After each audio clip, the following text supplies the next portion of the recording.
Bab 003. Enggak dong, saya itu kan emang udah seharusnya aku bantuin kamu. Kamu butuh berapa sebutin aja, desak perempuan itu.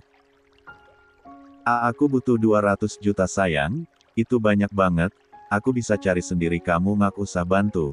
Nggak, aku mau bantu, kalau kamu nggak mau terima aku ngambek, rajuk perempuan itu. Ya udah, aku terima, nanti kalau usaha aku udah besar dan aku udah dapat untung aku ganti. Nggak usah dipikirin kaya sama siapa aja. Kamu memang pacar aku yang paling baik, ucap laki-laki itu memeluk sang kekasih sembari tersenyum miring, di dalam hati berhasil memeras perempuan yang jauh lebih tua dibandingkan dirinya ini. Kini Rahmi sampai di apartemen membuka makanan yang dibelinya tadi lalu memakannya, tapi tiba-tiba dia memikirkan orang yang dilihatnya di restoran tadi. Gue nggak ngangka, julukan yang gue beri buat dia benar-benar terjadi. Jalang tetap jalang, lo lihat aja apa yang akan gue lakuin buat lo. Berani selingkuh dari ayah, senyum devil Rahmi mengingat perselingkuhan sang ibu tiri. Memang yang dilihat Rahmi tadi adalah ibu tirinya bersama seseorang yang ternyata kekasih gelapnya. Kini Rahmi tengah bersiap-siap untuk berangkat ke sirkuit, urusan ibu tirinya bisa dia urus nanti dan itu bisa dia jadikan bom waktu. Rahmi berbeda dari yang lain, mungkin jika orang lain dia akan gunakan bukti itu sebagai senjata untuk mengancam ibu tirinya agar tidak disakiti lagi, tapi dia tidak, dia akan menikmati setiap rasa sakit yang ibu tirinya itu berikan, dan justru perselingkuhan itu membuat Rahmi mendapatkan sebuah ide dengan mencari keburukan dan kejelekan mereka, ibu tiri dan anaknya itu. Dia jadi berpikir bagaimana jika seandainya dia juga mencari keburukan sang saudara tiri. Setelah bersiap, jam sudah menunjukkan pukul 10:30, dia akan berangkat sekarang. Karena butuh waktu setengah jam untuk sampai di sana. Brum brum. Sebuah motor sport saling bersautan dari kejauhan menuju tempat balap akan dilaksanakan. Terlihat segerombolan laki jaki tampan, anggota inti Alistair beserta beberapa anggota sampai di area balap. Woi, akhirnya kalian datang juga, namanya Roy. Dia yang selalu penyebar informasi di saat ada pertandingan atau job. Jadi siapa yang maju? Lanjutnya bertanya. Gue. Suara dingin itu membuat Roy menoleh ke arahnya dan menemukan Bara masih di atas motornya. Oke, gue masih nunggu peserta lagi, bentar lagi kayaknya datang. Siapa? Raka yang penasaran langsung bertanya. Itu yang kemarin lawan sama Al, membuat semua anggota Alistair termasuk Al dan Bara menoleh ke arahnya dengan muka agak kaget. Serius, yang kemarin kekuatannya sama kayak Al? Iya ya. Iya dia ikutan lagi malam ini, tutur Roy baru ingat juga kalau kemarin Algaskar sempat tanding dan skor mereka sama, mereka bersamaan sampai di garis finish. Dia ikut? Celetuk. Tiba-tiba Algaskar membuat mereka semua menoleh ke arahnya menatap dirinya dengan pandangan berbeda-beda yang tetap sama, hanya Bara, yaitu muka datar. Bingung Roy, maksudnya itu yang kemarin tanding sama si Al ikut balap juga, jelas Raka. Belum sempat Roy menjawab, orang yang dibicarakan sudah datang dengan mengendarai motor sportnya. Brum brum. Semua menoleh ke arah Rahmi yang baru datang. Nah itu dia udah datang, ucap Roy. Edwin, panggil Roy melihat Rahmi seperti mencari seseorang dan dia yakini kalau yang dicarinya adalah dirinya.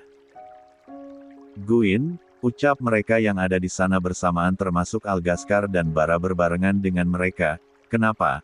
Tanya Roy mendengar mereka menyebut Gwyn secara bersamaan. Lo tadi manggil dia Gwyn? Karel yang paling pertama tersadar langsung bertanya. Iya, jawab Roy sedikit gugup, bagaimana tidak dia ditatap tajam oleh dua kutub utara, siapa lagi kalau bukan Algaskar dan Bara. Cewek, suara dingin Algaskar kembali terdengar dan mungkin karena takut Roy langsung paham. Tia cewek, ucap terbata Roy. Kaget semuanya berteriak mendengar jawaban Roy. Dia cewek? Tanya Romeo memastikan. Iya cewek. Roy sudah bisa menguasai situasi, dia tahu mereka hanya penasaran dan kaget saat tahu kalau lawan Algaskar kemarin adalah perempuan dan itu bukan hal berbahaya. Kagetnya mereka hanya sedikit seram, tidak seperti orang kebanyakan, jadi dia juga agak kaget. Oke kalau gitu gue cabut dulu, entar kalau udah mau tanding gue panggil. Roy pergi dari sana menyisakan kekagetan dari mereka dan rasa penasaran seorang Algascar. Bos lo bengong, celetuk Romeo. Ngak, Algascar tersadar untungnya dia sadar dengan cool tidak heboh atau pecicilan seperti Romeo jadi dia bisa menguasai diri sehingga tidak ketahuan kalau sedang melamun apalagi memikirkan perempuan yang memiliki kekuatan yang hampir sama dengannya. Belum tahu saja dia kalau itu adalah Rahmi, mungkin dia akan lebih kaget kalau tahu dia adalah murid baru di kelasnya itu. Oke guys, pertandingan akan segera dimulai. Yang udah daftar tadi silahkan masuk ke arena. Pengumuman Roy membuat semua peserta memposisikan diri di garis start termasuk Rahmi dan Bara. Gue masih ngak percaya kalau dia cewek. Gue juga men, gue jadi penasaran pengen lihat mukanya cantik pasti. Keren gitu, celetuk Raka mendapat tamparan di kepalanya. Dej otak lo cuma cewek cantik doang, kesal Romeo. Lah ngak papa dong artinya gue masih normal, tidak mau kalah Raka. Ya tapi ngak apa-apa kalau ngomongin cewek yang lo ingat cantiknya doang. Gue kan juga tadi ngomong keren, kilah Raka. Alah alasan lu aja. Karel yang melihat mereka ribut hanya menggelengkan kepalanya saja ingin sekali dia tendang teman seperti mereka berdua ini, tidak urna akur. Sedangkan Algascar tidak ambil pusing dengan pertengkaran kedua temannya itu dia tetap fokus ke arah peserta balap lebih tepatnya fokus ke arah salah satu peserta balap itu, peserta yang dianggap satu-satunya perempuan di jalur itu. Balapan terus berlanjut saat ini yang memimpin jalan adalah Bara dan Rahmi mereka saling berebut untuk menjadi yang paling depan di belakang masih ada beberapa peserta yang tetap berusaha untuk bisa jadi yang pertama. Tapi salah satu peserta di antara orang-orang yang di belakang terlihat terus menatap ke arah Bara dengan pandangan yang berbeda kemudian tersenyum miring di balik helm full face yang dia pakai. Saat di tikungan orang tadi berhasil menyusul Bara dan Rahmi tapi masih di posisi belakang saat ini yang memimpin jalan adalah 3 orang. Rahmi memperhatikan gerak-gerik orang di belakangnya itu dia tidak pernah berusaha untuk berada di depan atau sekedar di samping padahal jalanan itu luas cukup beberapa motor untuk berdempetan dan anehnya orang itu hanya berusaha terus berada di belakang motor Bara. Rahmi bisa tahu hanya melihat gerak-geriknya kalau orang itu mengincar Rahmi. Rahmi tidak ambil pusing karena dia tahu bukan dia yang diincar bukannya tidak punya hati tapi Rahmi cukup sadar kenapa harus berusaha peduli dengan orang lain sedangkan dia tidak peduli dengan dirinya sendiri. Dan Bara pun tidak sebodoh itu dia yang turun untuk balapan bukan karena sekedar ingin tapi juga karena ini, karena dia tahu akan ada sesuatu bedanya dia terlalu kentara seperti orang itu. Bara pintar membaca situasi dan dia bisa mengatasi ini terbukti saat di tikungan berikutnya orang di belakangnya langsung melaju berusaha menyalip Bara. Dia terlihat akan memotong jalan Bara di tengah tikungan tapi karena Bara cerdik dia bisa tahu gerak-gerik lawannya di menambah laju motornya sehingga mendahului pengendara itu tapi naasnya Rahmi yang tidak sehingga tidak ambil pusing atau sekedar hati-hati justru menggantikan posisi Bara dan karena kejadiannya cukup cepat orang tadi tidak sadar bahwa yang dia celakai adalah Rahmi dia menendang motor Rahmi sampai terjatuh. Bruk. Suara motor Rahmi terjatuh sedangkan orang yang menendangnya tadi tidak peduli dan kembali melajukan motornya karena garis finish sudah di depan mata dia hanya kesal karena bukan Bara yang berhasil dia celakai. Sedangkan para penonton langsung heboh melihat Rahmi kecelakaan semua langsung berlari ke arahnya termasuk anak-anak Alistair. Aduh sial kenapa jadi gue yang kena, gerutu Rahmi karena dia tidak hati-hati dan membaca situasi dia pikir itu urusan mereka dia hanya perlu melajukan motornya terus menang nyatanya dia yang jadi sasaran. Guin lo ngak papa, tanya Roy berusaha membangunkan motor Rahmi yang menindihnya, guman Rahmi yang masih terduduk di tempatnya. Merasa sesak dia berniat membuka helm tapi kedatangan seseorang membuat dia mengurungkan. Di depan matanya dia melihat laki-laki yang menjadi lawannya kemarin yang merupakan satu kelas dengannya memukul orang itu mereka berkelahi melawan satu sama lain berusaha untuk saling memukul. Bak, maksud lo apa? Lo kira gue ngak liat? urusannya sama lo apa, songong orang itu, lo mau nyelakain temen gue, dingin Algaskar, buktinya bukan temen lo kan yang celaka, ngak usah lebay. Bak kerik, Arur. Dia salah berurusan dengan Alistair, dia tadi ikut balapan karena mengincar salah satu dari mereka. Makanya karena anak Alistair bisa membaca situasi mereka mengirim Bara untuk turun, kenapa bukan Algaskar karena Bara yang menginginkannya sendiri. Orang itu sudah tidak berdaya tapi Algaskar tidak berhenti menghajarnya sampai stop. Teriakan itu membuat Algaskar berhenti, tangannya bergantung di udara.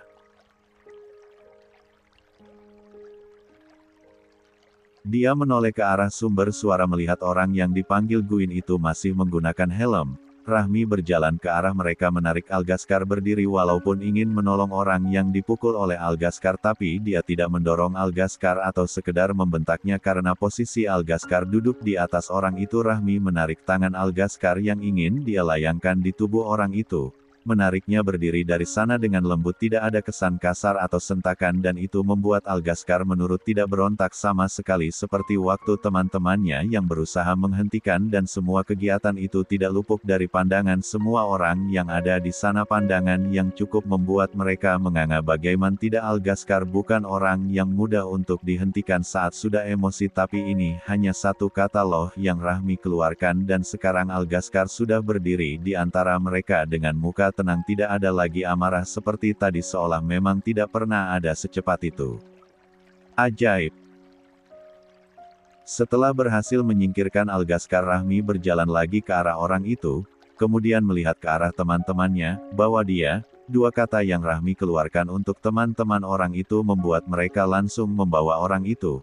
Mereka cukup takut dengan Rahmi bukan hanya karena suara datar dan aura dinginnya saja, tapi juga karena dia bisa membuat Algaskar diam, dan mereka cukup sadar perempuan itu punya pengaruh bagi Algaskar. Mereka tidak berani apalagi melihat bagaimana kejamnya Algaskar melawan teman mereka tadi.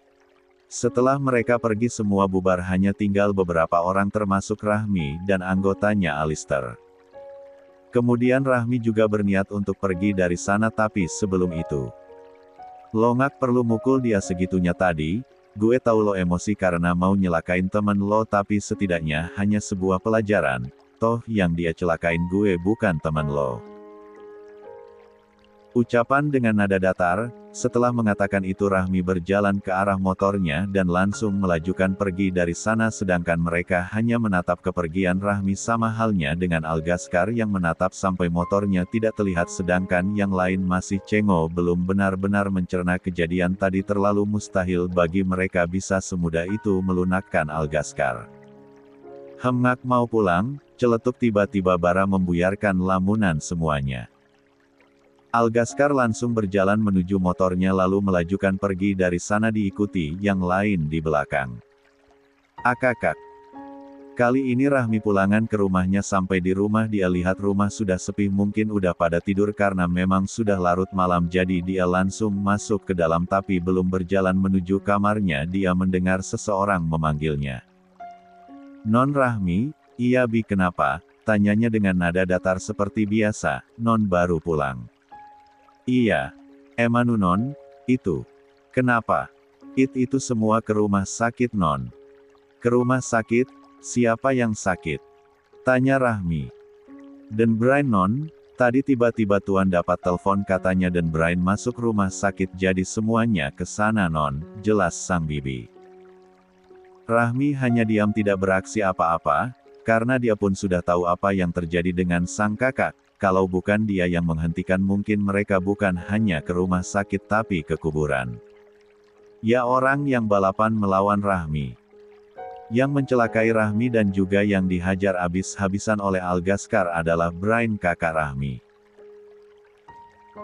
Rahmi tadi tidak langsung menolong, dia membiarkan saja sang kakak dihajar habis-habisan oleh orang, mungkin sebagai pelajaran atau biarkan dia membalas keburukan sang kakak selama ini dari orang lain, karena jika dia membalas sendiri itu tidak mungkin, bukan karena tidak bisa tapi sama alasannya dengan sang ayah, bukan karena dia tidak mampu tapi atas dasar keluarga. Dia memang tidak bisa membalas, tapi bukan berarti orang lain tidak. Jadi waktu tadi sang kakak dihajar habis-habisan dia tidak melerai, dia biarkan saja sampai sang kakak tidak berdaya, tidak sampai mati karena dia pun harus masih hidup sampai sekarang. Dia tadi memang menolong sang kakak tapi tidak sampai menghakimi Algaskar karena diam-diam dia berterima kasih dalam hati kepada Algaskar untuk pelajaran yang didapat sang kakak. Tidak ada rasa kasihan, biarlah toh dia memang sudah mati rasa dengan kakak dan sang ayah sejak dia mulai mengerti arti dari perlakuan mereka dulu. Harusnya perlu mereka ketahui Rahmi diam dan tidak melawan selama ini karena masih tersisa rasa hormat karena hanya mereka keluarga Rahmi tidak lebih. Oh ya udah, makasih Bi. Setelah mengatakan itu Rahmi langsung berjalan menuju kamarnya di lantai atas. Paling pojok jauh dari kamar-kamar yang lain. Setelah sampai di kamar Rahmi langsung membersihkan badan dan langsung istirahat. Jam menuju ke pukul 2 malam dia sudah mengantuk jadi dia langsung tidur. Dia juga tidak ada niatan untuk menjenguk sang kakak atau sekedar mendengar kabar. Dia tidak peduli apa yang terjadi, lagian dia juga tidak dianggap oleh mereka jadi kenapa harus peduli. Dia hanya akan mengikuti alurnya sampai mana kisah menyedihkan hidupnya berakhir. Karena terkadang dengan dirinya sendiri pun tidak dia pedulikan. Pora.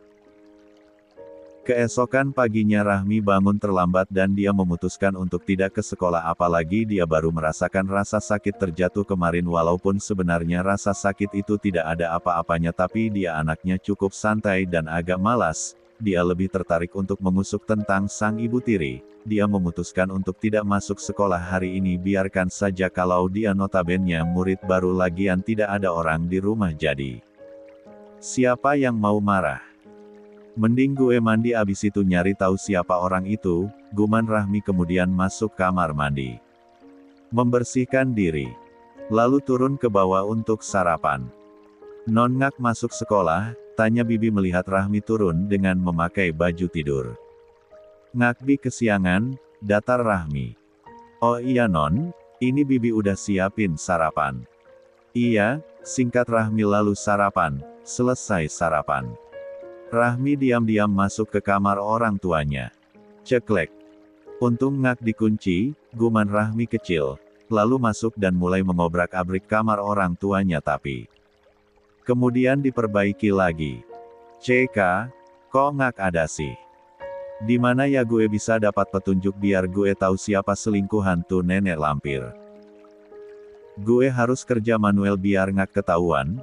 Gue Ngak mau sampai ada yang tahu, gerutu Rahmi sambil merapikan kembali baju-baju sang ibu tiri, tapi tiba-tiba ada sesuatu yang jatuh dari salah satu lipatan baju. Ini apaan? Ucapnya memungut benda itu. Kartu nama. Rahmi membolak-balik kartu itu sampai dia menemukan sebuah nama. Felix Handoyo, fotografer, gumannya membaca kartu nama itu. Jangan-jangan ini pacarnya Tante Sonia, gue harus selidikin dulu. Gue ambil aja deh. Rahmi langsung memasukkan kartu nama itu di saku baju tidurnya.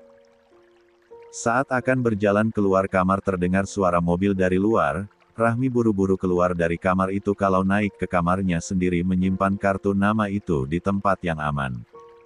Rahmi, Rahmi, keluar kamu. Teriakan memanggil nama Rahmi membuat Rahmi bangkit dari duduknya berjalan keluar dari kamar.